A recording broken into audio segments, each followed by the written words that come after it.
ำปากหวานวันนี้ต้องทรมานจิตร้าวรานแทนมีรักไม่ปีหน้าจะแต่งสัญญาที่ว่ากันไว้ปีนี้แล้วเป็นยังไงเหมือนคนไข้โรคร้ายหมดหวังสาวคนแก่นเป็นแฟนกับหนุ่มยโสคงสวยร่ำรวยบ้านโตน้องไม่โกเลยเซกุดบายเห็นภาพเก่าๆยืนคู่ที่บึงพระรานชัยหนุ่มยโสใจร้ายลืมได้ไงที่ตายต้นจากทรมานเมื่อเห็นบัตรเชิญวิวานั่งลงสองมือปิดหน้า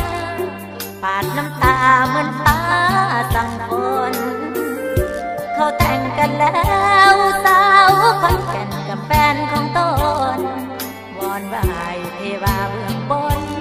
ก็ไม่ดลให้รักคืนมาสาวร้อยสิบ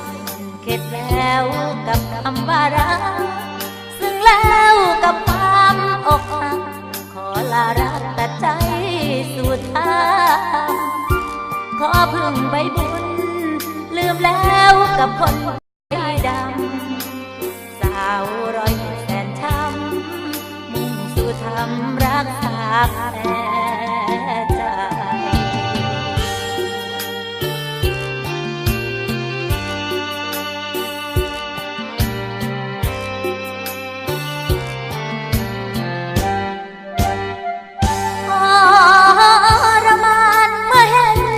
บัตรเชิญวิวานั่งลงสองมือปิดหน้าปาดน้ำตาเหมือนฟ้าสั่งฝนเขาแต่งกันแล้วสาวคนแก่นกับแฟนของตนวอนไหว้เทวาเบื้องบนก็ไม่ดลให้รักคืนมาสาวร้อยสิบเข็ดแล้วกับคำว่ารักซึ่งแล้วกับความอกหักขอลารักตัดใจสุดท้ายขอพึ่งใบบุญลืมแล้วกับคนใจดำสาวร